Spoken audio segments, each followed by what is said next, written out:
than 80 Your million. husband signed NAFTA.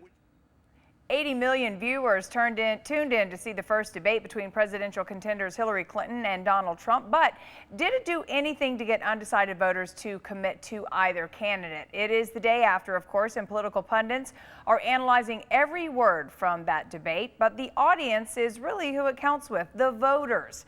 KTLA5 Steve Cooge joins us live from Westwood, where he's been getting a lot of interesting reaction today. Hi, Steve.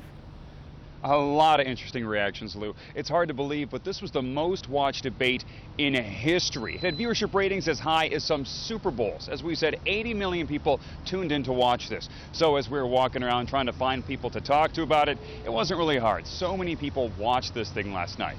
But who won, Trump or Hillary? What were the big moments? What was missed in the debate? To find out, we turn to you, the voter. It was basically like WWE, you know what I mean? Like, it was high entertainment value. I thought it was fascinating. I thought it was so different from all the debates I've watched before. It was quite a spectacle. I don't know how proud I am as an American that it's gotten to this. It was awesome, but also really, really scary simultaneously. Yeah. When you say scary, what do you mean by that? I mean that, like, it's basic, like, is it even a real thing that's happening? Like, it's everything that gets said. You're going, did that really just get said? I thought Hillary Clinton did a terrific job. I thought she was very dignified considering what she had to put up with. It's like watching, like, your drunk aunt and uncle, like, argue at Thanksgiving. That's basically what the debate was like. Were there any things you wanted to hear that you didn't hear? They don't really discuss the war. I guess they're both pretty much for the status quo on foreign policy. So I'm looking forward to the debate on foreign policy to see where they might differ, if anything. Donald is making things too general. You know, there's no detail whatsoever.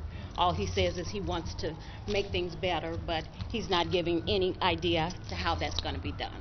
I would like to hear Donald Trump say something substantial about what he actually is going to do, not just, I'm going to do this, I'm going to do that. I don't hear any plans for anything. I wish that Lester Holt had had more command of the situation and could have got people to keep to the schedule. Who did you think won it, if anyone was the winner? Seems like Clinton was a little more polished in her answers and her comebacks, but people have to be reminded that Trump is not a politician. He's a salesperson. He's a businessman, so he comes off that way. I'd have to say they both got their jabs in, and so to me it was kind of even. It made me even more convinced that the other candidate is out of his mind. I'm not sure how many minds are going to be changed by it, but I guess we'll know in 5 weeks. And that is when we'll all go to the polls 5 weeks from now to cast our votes. What will the effect be? We'll find out then. A lot of people we went up to and talked to about the debate who watched it said they had such a bad taste in their mouth that they had nothing good to say to us on camera. In general, the overall consensus seemed to be that the debate itself between Ms. Clinton and Trump was a lot of fun to watch, but lacked on some key issues that hopefully we'll all be able to catch in the next debate. Glenn, Lou, I'll throw it back to you guys. All right, Steve, makes you wonder what they said off camera. Right.